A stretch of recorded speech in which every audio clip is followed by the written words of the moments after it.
Los antiguos griegos viajaban hasta los oráculos de los muertos para reunirse con sus seres queridos. En la oscuridad de esas cámaras subterráneas miraban en grandes calderos de agua y creían ver las caras de los muertos.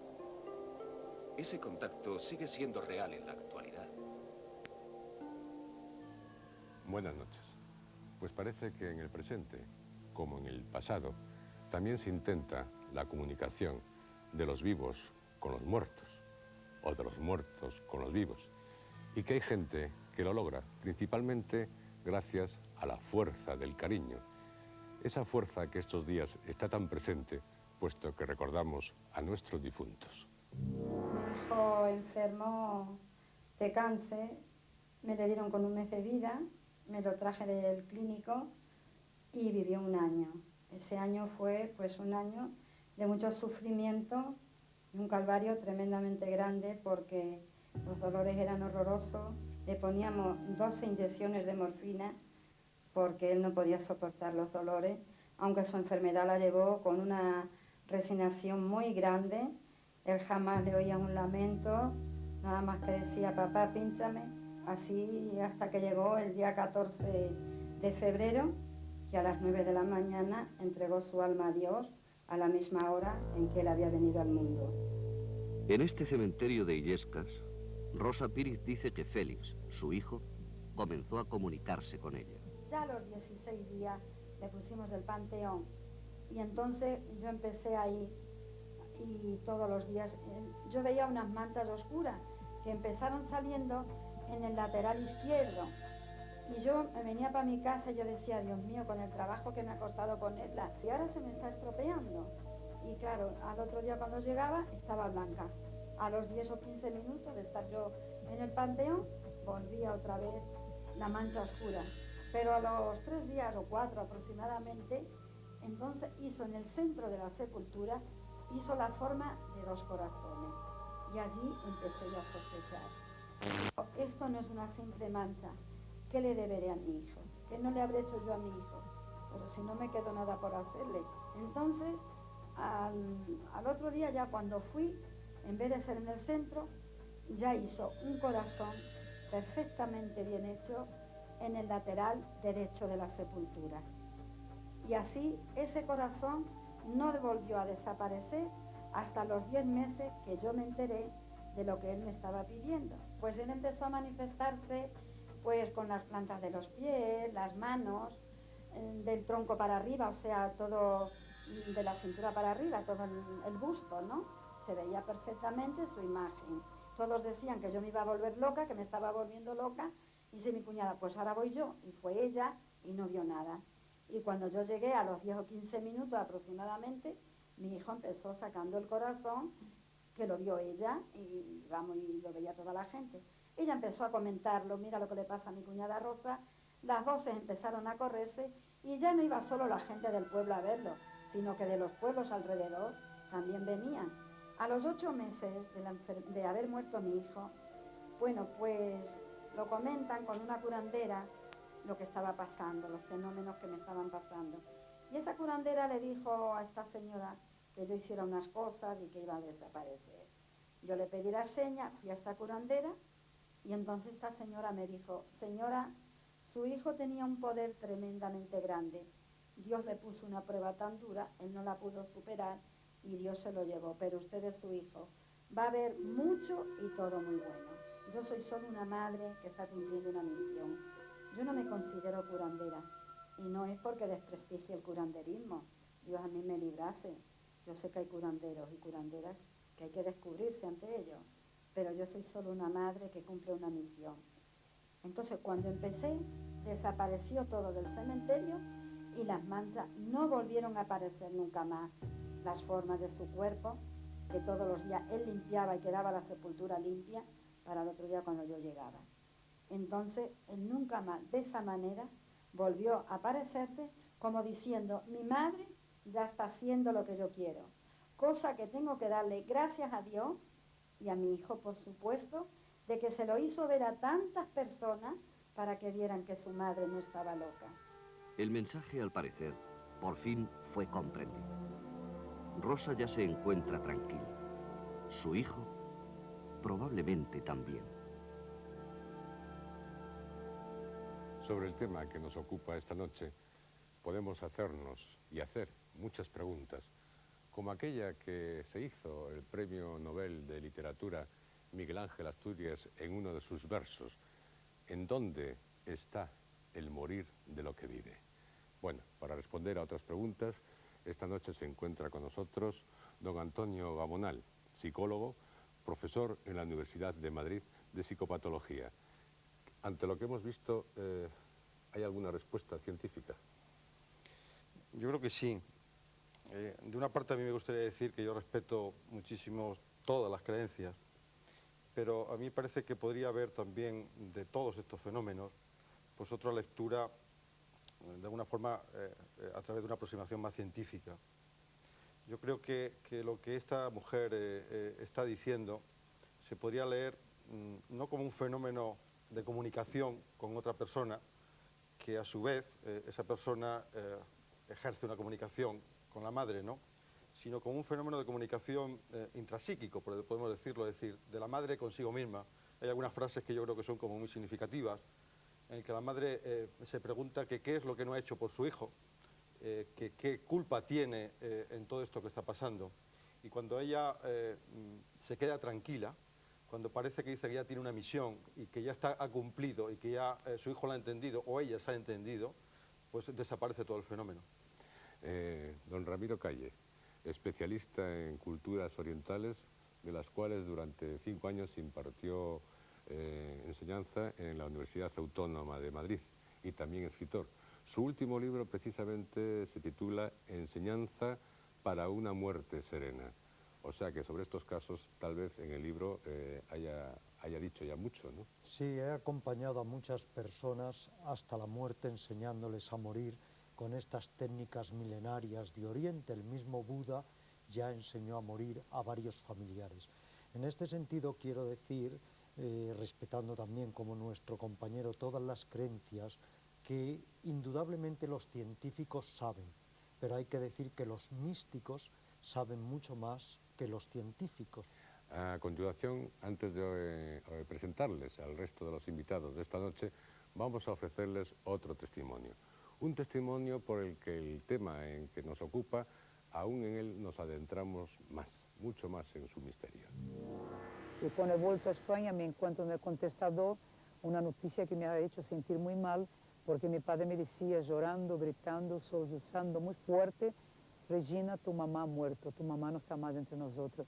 Regina dos Santos, conocida mujer brasileña afincada en España, nos narra con apasionamiento la experiencia que vive cerca de su lugar de residencia habitual, en Playa de Haro. Bueno, la primera vez que empecé a sentir que mi madre estaba muy cerca mío, como había estado toda la vida, fue un día durmiendo aquí en una casa de Costa Brava. Sentía como una mano caliente sobre mi cabeza, sobre mi cara, como que una cosa que me inquietaba, que me hacía despertar. Entonces, en este momento de la noche me desperté y sentía como que una cosa me atrajera al jardín de mi casa, y allí veía una persona que era mi madre, vestida de blanco como solía vestirse siempre ella, con sus faldas largas, y me hablaba, y yo me empecé a emocionar, me puse a llorar. Desde aquel día, feliz para ella, cuando Regina desea llamar a su madre, se dirige a un determinado lugar de la playa. Ella siempre me decía: siempre que me quiera ver, diríjate al mar, en el rincón donde tú pones las velas, para que yo me sienta en paz, para que mi espíritu tenga luz. Y a partir de ahí, este rincón pasó a ser el lugar donde mi mamá, doña María Elena y Regina, se encuentran siempre que tengo ganas de hablar con ellos. Y yo creo en la reencarnación, pero mi madre no es una reencarnación. Mi madre es ella, que se aparece, que sale como emergida del mar, aquí en esta roca donde estoy sentada, y ella viene caminando como si flotara arriba del mar y se acerca a mí y me habla. Hija, yo la veo, yo la palpo, yo la toco. Ojalá Dios mediante ella pudiera aparecer en este momento para que toda España se diera cuenta lo que significa volver a sentir y tener el ser que uno más quiere en esta vida, que es mi madre. El cariño, el deseo, las diferentes culturas pueden incidir en estas apariciones. Nosotros siempre queremos festejar a la diosa del mar, la gran Iemanjá, que es esta diosa que emerge toda vestida de blanco también, que es una santa muy típica que sale de la macumba, del candomblé brasileño. La vela tiene significado para acercarse, para unir a la persona. Entonces, es una forma de despedir a tu muerto, poner una vela de luz para que lo ilumine, para que se sienta tranquila. Regina dice ver con frecuencia a su madre, pero ¿son reales estas apariciones o son fruto de la imaginación? Cuando una cámara registra algo, o un vídeo, etcétera, etcétera, registra la presencia de algo, es que hay algo. No es fruto de la mente, ni de una ilusión, ni de una sugestión. Sinesio Darnell lleva muchos años investigando estos fenómenos de captación de sonidos e imágenes de personas ya muertas. Sí es cierto que aparecen rostros de personas que hace años han fallecido, y eso lo puedo certificar. Lo que no puedo certificar es si realmente esos rostros son provocados por la persona fallecida. Yo investigo una cosa que me llama la curiosidad, como otros señores pues investigan arqueología y se acabó. Las teorías del profesor Darnell son contrastadas y discutidas esporádicamente con investigadores de otros países. Científicamente está demostrada que la evidencia existe, pero lo que no existe es la evidencia de 10 a 12 de la mañana y de 7 a 9 de la noche. Está comercializado. La evidencia es un fenómeno que existe, que ocurre cuando ocurre sin saber por qué. Indudablemente está comercializado mucho, se han cometido muchos abusos, han habido, siguen habiendo muchos profesionales de jugar con los sentimientos y la credibilidad de las personas, y es esa credibilidad de la persona la que hace que nazcan una serie de fantasmas no paranormales que se aprovechan de la credibilidad de las personas. Si la Iglesia aceptara la posibilidad de la existencia de estos fenómenos, probablemente la ciencia oficial se sumaría con más empeño a estas investigaciones.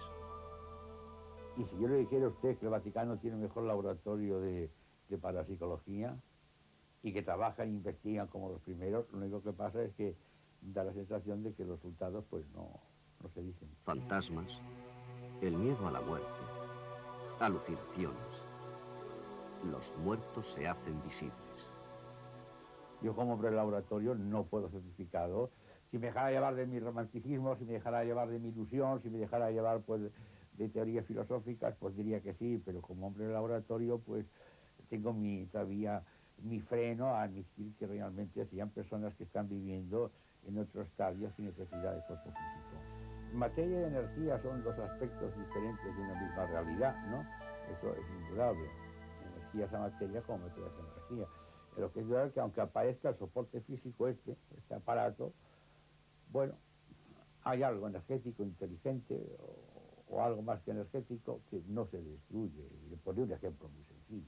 Usted está en casa viendo la televisión y realmente la televisión se está manifestando una energía hertziana que nos da imagen, color y sonido. Y a usted se le estropea el televisor, que es el soporte físico.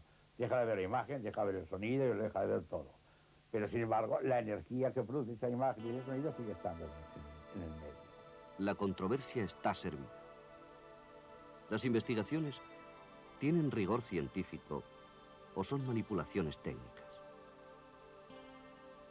Las apariciones de seres queridos son reales o producto de la imaginación debido a la fuerza del cariño.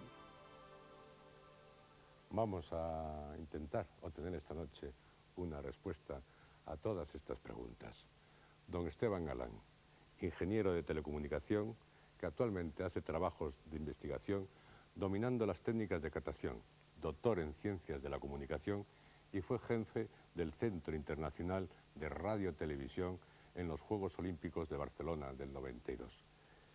¿Hay alguna posibilidad de estas captaciones por medio de cámaras, grabadoras, etcétera, como las que nos acaban de decir? Los efectos parapsicológicos son difíciles de captar. O sea, no existe en el mercado ni tecnológicamente existen elementos avanzados para poder detectar este tipo de fenómenos. O sea, los elementos de captación son muy poco sensibles. Para ello necesitan una gran cantidad de energía. Entonces existen evidentemente algunos sistemas que utilizan, por ejemplo, en temas policiales, para captar la presencia de un ser que ha estado durante un cierto tiempo en un determinado sitio y se puede ver que hay una energía latente que por medio de captadores infrarrojos se podría realmente determinar la forma que tiene. Entonces, además de eso, es posible, siempre que tenga alguna fuente de energía calorífica, también se puede detectar el calor, pero es en unas proporciones tan pequeñas que no existen elementos captadores prácticamente que se sepa, que sean capaces de definir de alguna manera o determinar la forma que tiene eso. Muy bien. También se encuentra con nosotros Rupert, estilista conocido por todos. Hemos visto el último caso, que realmente es muy interesante, puesto que la persona dice que no solo ve a su madre, sino que la ve viva, que la toca, etcétera, etcétera. Creo que usted tiene una experiencia parecida. Lo que ha contado esta mujer ha sido muy interesante, porque ella habla de Yemayá. Yo estoy coronado por Yemayá. Entonces, de pronto, las personas que estamos coronados por Yemayá, esto quiere decir que yo soy sacerdote de la religión Okumí, y me comunico continuamente con la Virgen de Regla, que es Yemayá.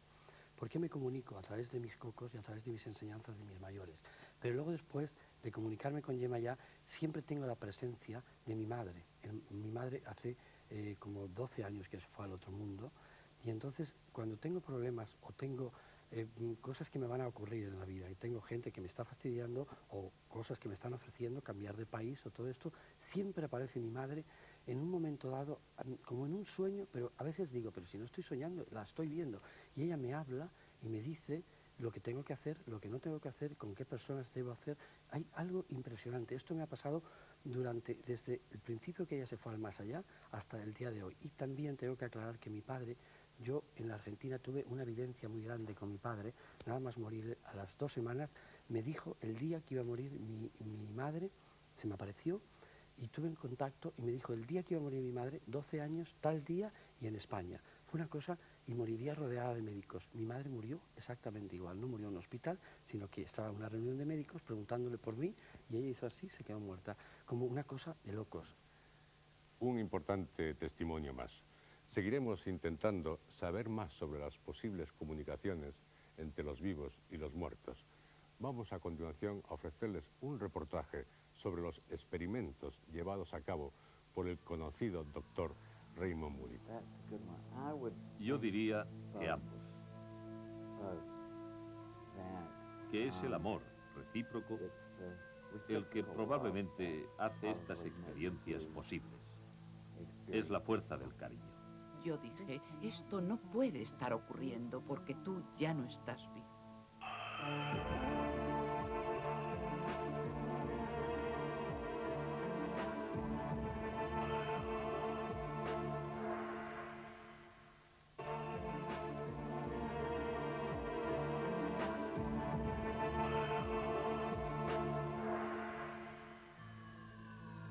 Un gran filósofo, Ernst Junger, escribió que la vida es la que llama a la muerte, queriendo penetrar en un nuevo estado. Tal vez, añadimos, la muerte llame a la vida, igualmente queriendo penetrar en un nuevo estado. Los estudios demuestran que 2 de cada 3 viudas creen haberse encontrado con el fantasma de su difunto marido. ¿Son reales estas apariciones o son visiones producidas por nuestro subconsciente? Es un fenómeno bastante común. Alguien se despierta por la noche y ve, digamos, al tío Harry. Lo interpretan como que han visto una aparición, un espíritu. Dura unos pocos segundos y luego desaparece, pero es una experiencia muy real y la persona está convencida de que ha visto una aparición. ¿Ha existido de verdad o es algo que hemos generado desde nuestro interior?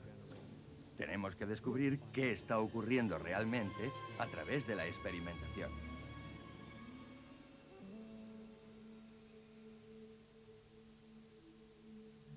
Lo que me ocurrió a mí es que mi abuela paterna, que había muerto hacía unos años, simplemente entró en la habitación. Fue muy agradable, porque durante su vida esta mujer me lo hizo pasar realmente mal. Pero tengo que admitir que la muerte le ha sentado verdaderamente bien. Estuvo muy simpática y fue una especie de cura para mí.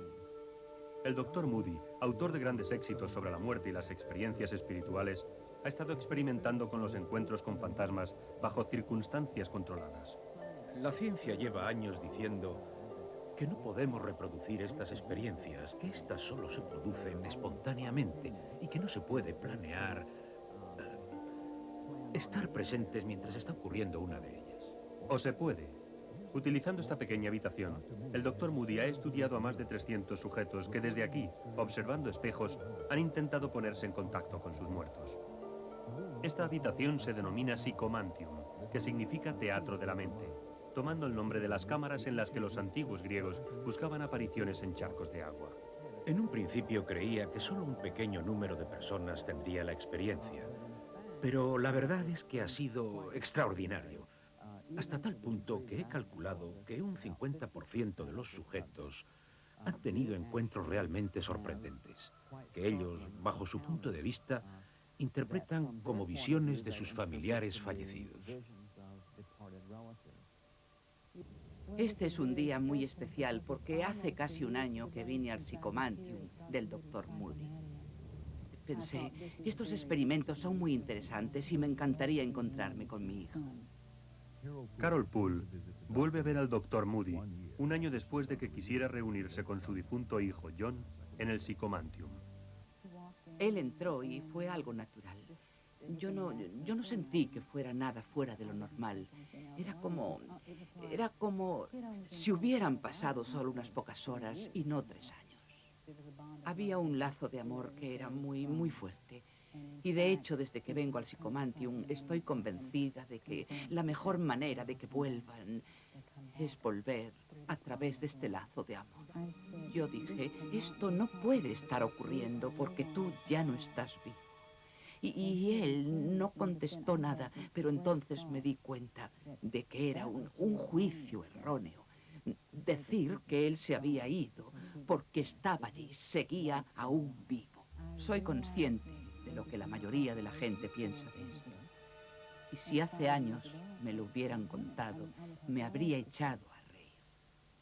Pero ahora no. Recuerdo haber leído sobre el oráculo de los muertos y a Herodoto. Y el oráculo de la muerte era una institución en la que, supuestamente, las personas podían viajar para ver los espíritus de los fallecidos y hablar con ellos. Y al menos uno de los oráculos de los muertos, los restos de un enorme caldero de bronce, fue descubierto. El interior del caldero estaba muy pulido y luego lo llenaban de agua. Y yo creo que de verdad veían las apariciones en esa profundidad clarividente. Y creo que podemos aclarar algunas claves de la literatura, porque ahora resulta evidente que de eso trata la historia de Aladino, la aparición de espíritus de la profundidad clarividente. En el caso de la historia de Aladino, se trataba de una lámpara de bronce pulida. Es el mismo caso de la historia de Pandora. Pandora miró en las profundidades clarividentes de la caja, según nos cuentan, pero un apitos, una enorme jarra llena de aceite de oliva o vino, también servía para experimentar este fenómeno. Abraham Lincoln también tuvo una visión espontánea con espejos en la noche que fue elegido para la presidencia. Miró a un espejo que había en la pared, y en la profundidad del espejo vio 2 imágenes de sí mismo. Una como una persona muy vital, y otra en la que aparecía demacrado y fantasmal. Una imagen de sí mismo con la palidez de la muerte. Es como si en el momento de la muerte cambiáramos de canal. Es como si nos abriéramos a una conciencia más amplia o a una frecuencia más amplia de conciencia. Sea lo que sea este fenómeno con el que nos hemos dado de bruces, ahora podemos contemplarlo de una manera más coherente y bajo circunstancias de observación más controladas, y puede que algunos de estos viejos acertijos sobre las apariciones, al menos unos pocos, queden resueltos. Vamos a estudiar estas, así llamadas, experiencias teniendo como referencia lo que ya sabemos acerca de cómo el cerebro se engaña a sí mismo. ¿Imaginación o realidad? ¿Qué es lo que muestra la imagen del espejo? Este antiguo misterio aún pervive. Pero aquellos que anhelan ver el rostro o sentir el roce del ser querido que han perdido, lo que les importa es la experiencia de poder superarlo.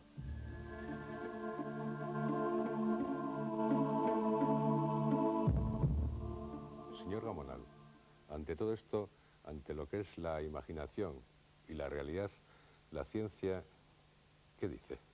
Yo creo que está muy bien elegido el título del programa, La fuerza del cariño, que es la necesidad que tenemos los seres humanos de perdurar en los demás y que los demás de alguna forma perduren en nosotros. Y esto de alguna forma nos obligaría, entre comillas, a buscar el camino del más allá por el cual podamos establecer una comunicación, yo pienso que unilateral, pero una comunicación que nos permita mantenernos en esas personas a las que hemos querido y que sabíamos que nos querían. Aquellas personas que al vivir estos fenómenos hablan de como si estuviese vivo, aunque después añadan está vivo, pero de alguna forma hay un planteamiento de que esto no es absolutamente real, aunque yo lo viva como real. A mí me parece que esto serían experiencias psíquicas de la fuerza del cariño. Lo que nos dicen los antiguos maestros, como usted sabe, es que esta existencia es una franja de consciencia, pero que hay mucho terreno, mucho espacio hacia arriba y hacia abajo. Es cierto, como apuntaba el científico, que hay muchos mecanismos autoconsoladores en el ser humano que regulan o restablecen su salud psíquica con esta fuerza del cariño, pero también es cierto que hay muchos aspectos desconocidos o incógnitos en la naturaleza que no podemos penetrar a través del concepto, ni de la idea, ni de alambiques, ni de matraces. Señor Rupert, en el fondo estamos analizando un poco su caso. Bueno, sí, fíjese usted que cuando yo hace 2 años un grupo de científicos me sofronizó en Nueva York, yo pude contactar con mis muertos, los más que yo quería, una tía mía que en el momento la vi prácticamente, hablé con ella y estaba al lado de una vecina nuestra que yo no sabía que había muerto, eran almas gemelas. Hablé también con mi abuela y me daba las gracias porque yo la mandé al otro mundo con una fiesta. La maquillé, la pinté, la puse de blanco, puse música, quiero decir, no le hice. En mi familia yo he tenido desde muy pequeño la idea de no mandar a las personas que se morían, mandarlas como la ceremonia que se hace, ¿no? Yo lo he hecho ya artísticamente, vestidas de blanco, con la cara maquillada, con música, sin llantos, sin todas esas historias. Entonces después, cuando me voy al más allá y hablo con ellos, lo primero que me dice mi abuela es que me da las gracias, porque dice que ella que no sabe lo que yo he hecho con eso. También tuve contactos con muchísimas personas que han venido a mi peluquería, que han sido clientes mías, que me he querido comunicar, han sido personas queridas mías, ¿me comprende? Pues también tenemos otro testimonio, igual que el suyo, de doña Carmen Cervera, baronesa von Thyssen, que trata sobre lo mismo. Con su madre parece como si todavía tuviera algún tipo de relación, es una cosa muy extraña. Yo hablo con ella siempre. Yo creo que hay más allá, y creo que cuando vamos al cielo, pues los buenos vamos al cielo y los malos al infierno. O sea, que la sigue consultando, sí, de alguna manera. Sí.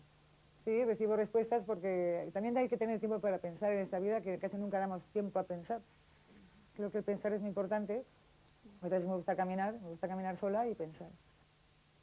No cabe duda de que usted cree a doña Carmen Cervera. Yo estoy seguro que ella es una mujer que cree mucho en estas cosas, y si ella cree y se le aparece su madre y habla con ella, perfectamente, porque yo he vivido y vivo continuamente con el más allá. Yo creo mucho más en las personas del más allá que en las de aquí. Lo tengo clarísimo. Cuando tengo un problema muy grande, porque aunque mi vida es muy frívola y es de la moda y todo esto, pues yo tengo una vida muy interior y tengo también mis problemas y tengo mis enemigos y tengo mis amigos y tengo mi gente destructiva y tengo mis historias. Pues entonces a mí los del más allá me ayudan muchísimo a vivir. Yo pienso que existen, evidentemente, yo creo que eso existe. ¿Existen estos fenómenos? Existen esos fenómenos, o sea, yo no estoy en contra, no estoy diciendo que porque no se puedan captar no existen. ¿Y no hay ninguna posibilidad en el futuro de poder captarlos? Posiblemente en el futuro sí, pero eso tendremos que tener muchos más datos para poder y valernos de herramientas que en este momento no están disponibles para poder hacer eso. O sea, con elementos caseros, yo sinceramente digo que no creo que eso sea posible. Por ejemplo, si nosotros en cualquier sesión de espiritismo que ya se ha intentado, pues han abierto el objetivo de una cámara y la han tenido durante mucho tiempo abierto. Entonces, una habitación absolutamente a oscuras, nosotros nos observamos que al instante empezamos a ver. Entonces, lo que capta la cámara son reflejos de luz que luego tienen unas formas que la fuerza del cariño es la que puede hacer realmente que tome se haga para nosotros una imagen que sea válida para nosotros o que se asemeje a algo que nosotros conocemos, hemos conocido.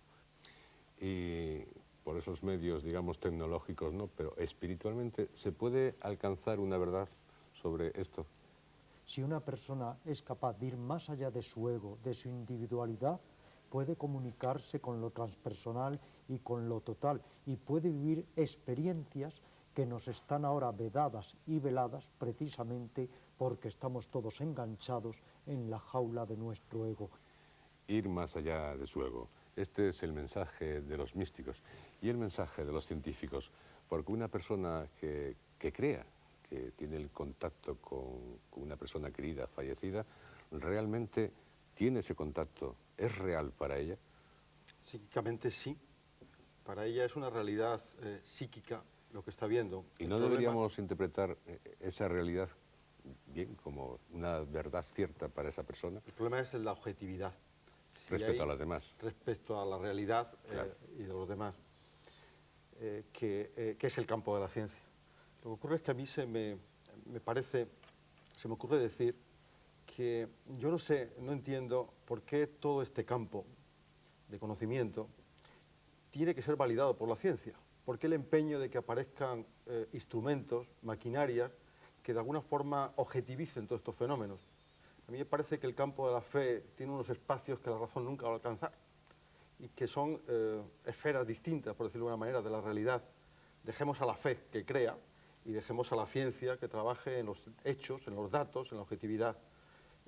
Tratar de casar estos campos a lo mejor es un imposible. Rupert, como hombre del mundo, yo creo que sabe de muchos casos parecidos, ¿no? Bueno, yo tuve un problema cuando una vez estuve en contacto con mi madre. Ella me dijo que cuando yo me fuera al más allá, ella me estaría esperando, porque ella es como mi ángel de la guarda, es como que ella tiene una misión en la vida para guardarme y protegerme. Y después, cuando ya me voy a ir al más allá, ella me va a ser la que me va a introducir en el mundo al que voy. Eso es una cosa que tú antes has dicho, Ramiro, que tendríamos que hablar de este tema, y es muy interesante pensar que cuando te vas al más allá son personas que vienen, tus familiares y las personas que has querido mucho te vienen a esperar. Hay en los hospitales y mucha gente, pues esto se sabe. Sí, es cierto, señor Calle, pero creo que, tal como indica en su última obra, a la hora de morir, algunos dicen que han tenido esa experiencia, claro, después nos han muerto, pues no lo han contado, pero como si vinieran a buscarles seres queridos. Sí, he acompañado a personas enseñándoles métodos de meditación hasta la hora misma de morir. Y ellos me han dicho días antes, estando muy lúcidos, u horas incluso antes de morir, que empezaban a ver que al pie de su cama venían seres cariñosos o amorosos a buscarles. Y son personas que luego han muerto, luego lo estaban viendo antes de morir. Si era una realidad psíquica o no, es muy difícil penetrar en ello, pero indudablemente así me lo han declarado. Y lo que hay que entender es que hay muchas más realidades que la realidad puramente conceptual, y que por eso se dice que el guerrero espiritual cree en todo y cree en nada, y que lo importante es tener un espíritu abierto para comunicarnos con todo lo que pueda existir. En otra ocasión seguiremos tratando de este tema. A todos ustedes, muchas gracias por estar con nosotros esta noche. Y también a ustedes, sigan colaborando con nosotros, sigan llamándonos, sigan escribiéndonos. Por ejemplo, si han tenido algún contacto con seres extraterrestres. La próxima semana trataremos de la influencia de la Luna. Seguro que es un tema que les interesa a todos ustedes.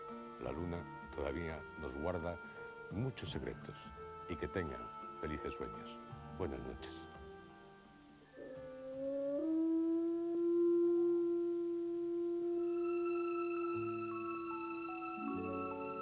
Es evidente que en todas y cada una de las fechas predomina una determinada luna.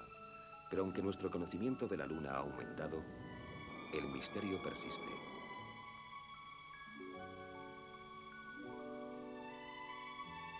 Es un pequeño paso para un hombre y un salto gigantesco para la humanidad. Y actúan de manera más agresiva en noches de luna llena. Muchas de las cosas que se asocian con la luna son nocturnas y son cosas que asustan a nuestro yo diurno. Su variada posición a lo largo de cada ciclo marca tradicionalmente la influencia lunar sobre nuestro planeta, sobre todo en sus diferentes fases. ¿Tiene la Luna poderes mágicos? Una cosa es cierta. Mientras su cambiante forma aparezca en el cielo nocturno, la gente verá a la Luna como una fuente de infinito misterio y fascinación.